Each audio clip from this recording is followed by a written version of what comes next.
Ahoj. Ja viem, že so mnou nechceš hovoriť, máš spuštený záznamník, ale všetko najlepšie ti prajem narodeninám. Len toľko som chcel. Neviem, prečo sa mi nechceš ozvať a stále ma odmietaš.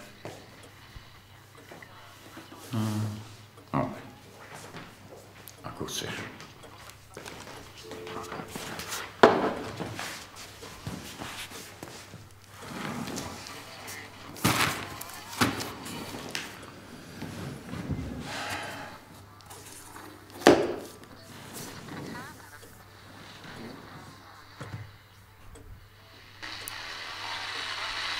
Rádio sa je práve, že v Brusel chce, aby členské štáty otvorili adopcie aj párov rovnakého pohľavia.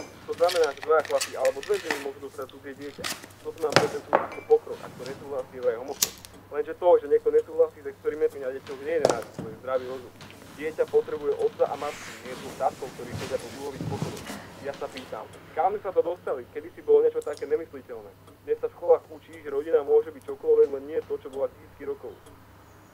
Všetko obalené slovom tolerancia, ale skúste dnes povedať, že nesúhlasíte s Pride pochodom v centre mesta, že nechcete, aby vaše dieťa videlo chlapov v sviečovaných pančukách.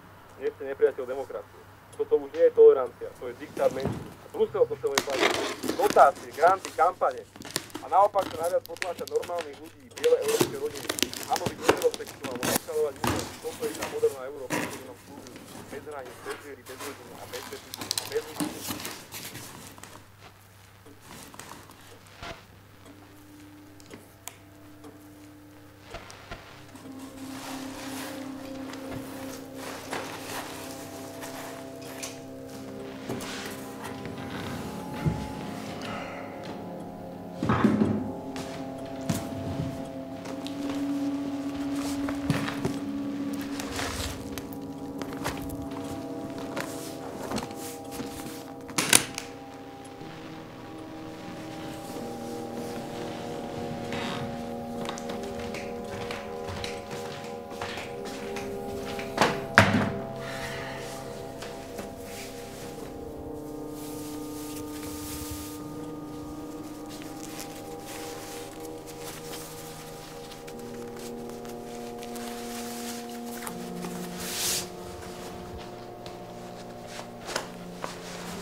Prinášame vám aktuálnu informáciu týkajúcu sa európskej legislatívy. Podľa správy, ktorú v súčasnosti medializujú, Komisia Európskej únie má v úmysle podporovať, aby členské štáty sprístupnili adopcie aj pre páry rovnakého pohlavia. Konečne dobrá správa. Že dvaja muži alebo dve ženy by mohli získať právne povolenie adoptovať cudzie dieťa. Späť k situácii na cestách.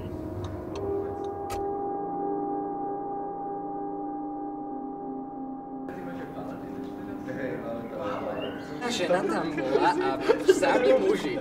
To proste Ježiš, on vedel, čo chce pred tým ukrižovať. Nie, keďže nie.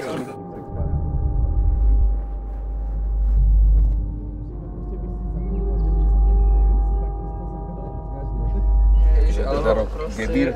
Áno, gebír, hej, že musíte si proste uvedomiť, alebo čo... No, to je veľmi nebezpečný gebír, nebezpečný. Prečo? Takže to bol... Gebír je nebezpečný, veľmi, lebo tak jednak, čo,